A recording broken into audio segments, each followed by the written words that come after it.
Milwaukee, 1976. A man at a bar holds his bottle of Schlitz up to the light. Something is wrong.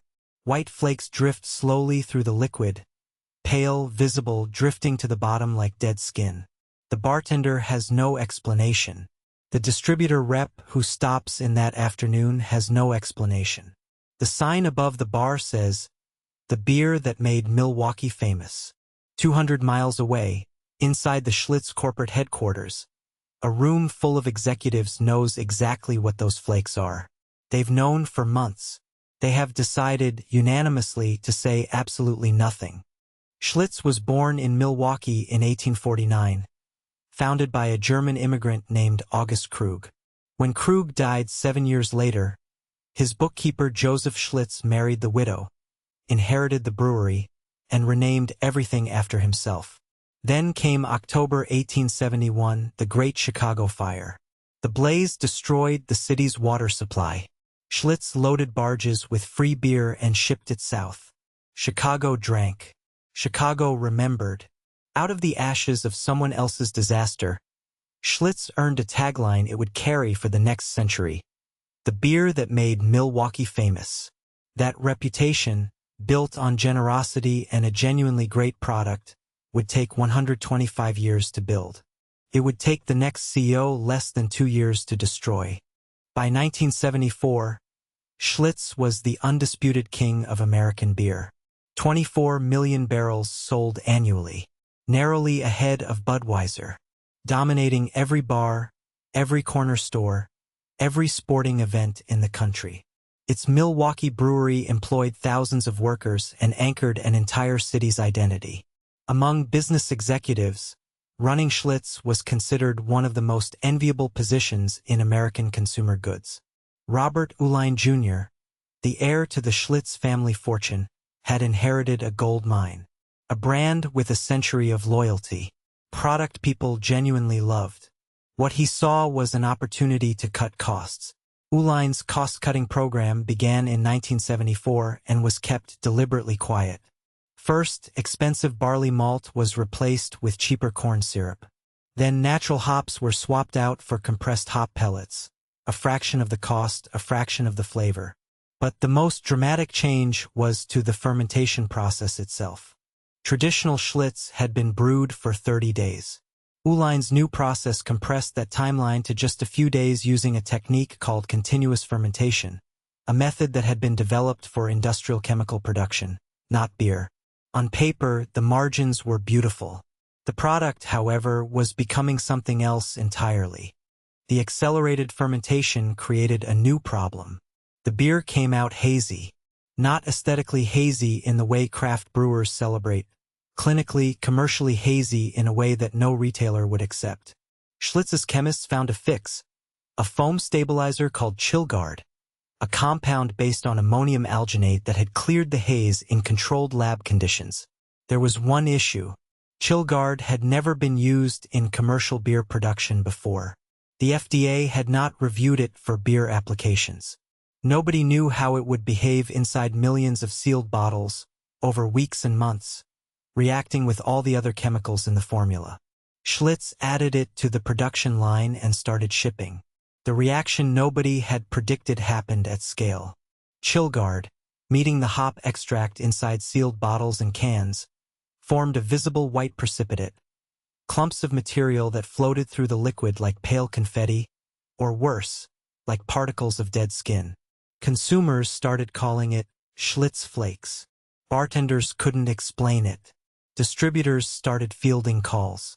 By mid-1976, Schlitz headquarters was receiving tens of thousands of written complaints. The brand had spent a century building the image of a clean, honest, working-class American beer. Now its product had something floating in it that no one could identify and no one would explain. Inside Schlitz headquarters, the executives now faced a choice with no good options. Admitting the problem publicly meant explaining everything: the corn syrup, the 3-day fermentation, the unapproved chemical stabilizer they had added without FDA review. It meant conceding on record that they had deliberately degraded a beloved product to improve their margins. It meant facing regulators, lawyers, and a consumer base that had trusted the brand for generations. Robert Uihlein looked at those options and chose a third path. Say nothing, pull the product quietly, and hope the story never found its way out. What followed was one of the largest quiet product recalls in American food history. In 1976, Schlitz secretly pulled approximately 10 million bottles and cans from store shelves, worth roughly $1.4 billion in today's money. No press release, no statement to retailers, no explanation to consumers. Cases simply vanished from store shelves overnight, replaced with new stock. Distributors were instructed to say nothing. If customers asked why their regular Schlitz had disappeared from the cooler and reappeared a week later, the answer was, nothing. Everything is fine. There's nothing to see here. The cover-up was airtight, or so they believed. The recall removed the visible flakes. The corn syrup stayed. The 3-day fermentation stayed. The beer that returned to shelves was flake-free but fundamentally different from the Schlitz that generations of Americans had grown up drinking. Thinner in body, flatter in finish, with a faint chemical aftertaste that regular drinkers noticed immediately.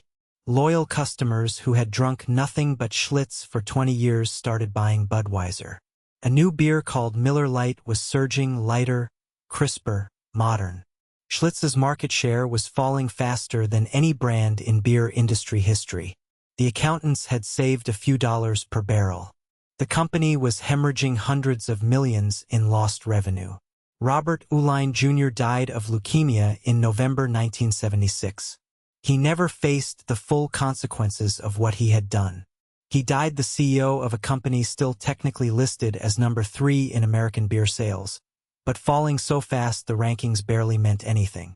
His successor, Frank Selinger, walked into a building where the cover-up was beginning to surface, where distributors were quietly asking questions, where the trade press was starting to run unflattering numbers.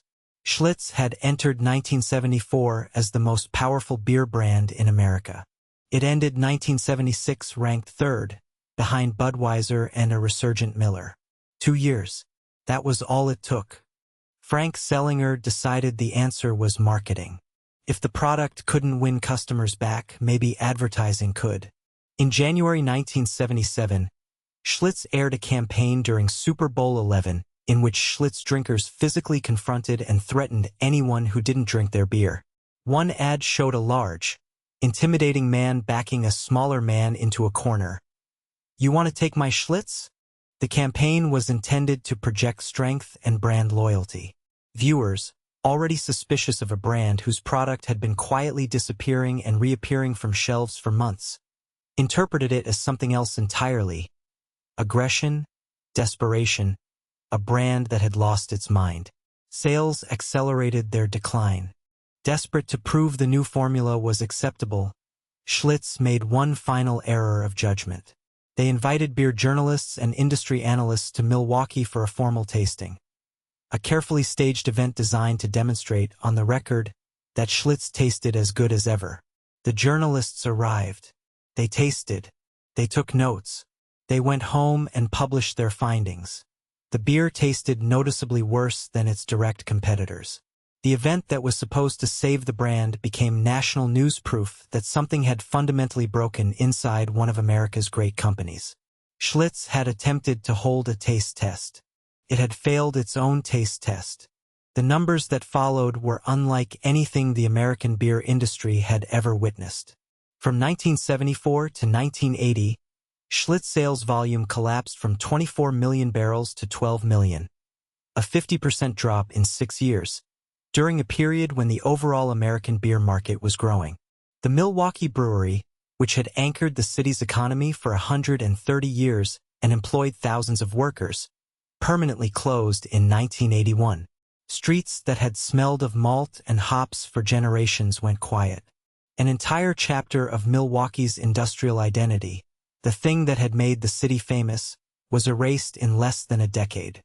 By 1982, the company that had once sold more beer than anyone in America was put up for sale.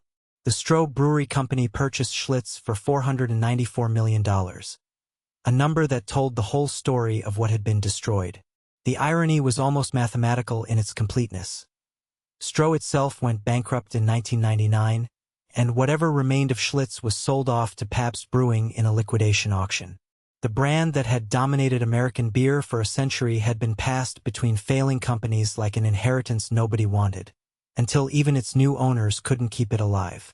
In 2008, Pabst Brewing did something that no corporate owner of a damaged brand ever really wants to do. They told the truth. They relaunched Schlitz under the name Classic 1960s Formula. Explicitly, openly marketed as the original recipe, brewed before the cost-cutting began. The entire campaign was, in its own way, a formal corporate admission that what the executives had done in 1974 had been catastrophic. The relaunch became a cult hit. Nostalgic drinkers who remembered the original Schlitz came back. The beer tasted the way it was supposed to taste. All Pabst had to do to save Schlitz was undo everything Robert Uihlein had done to it. Schlitz didn't die from competition. Budweiser didn't kill it. Miller didn't kill it. Schlitz killed itself, methodically, deliberately, and with full knowledge of what it was doing at every step. The company had 125 years of consumer trust, and its own executives traded every single drop of it for a few points of margin improvement. The lesson isn't really about beer. It's about what happens when the people running a great product stop believing the product is the point. Every shortcut Uihlein took saved Schlitz a few dollars per barrel. Every one of them cost the company far more than it saved. If this kind of story interests you, the companies that had everything and chose to throw it away, subscribe. There are more of them than you'd think.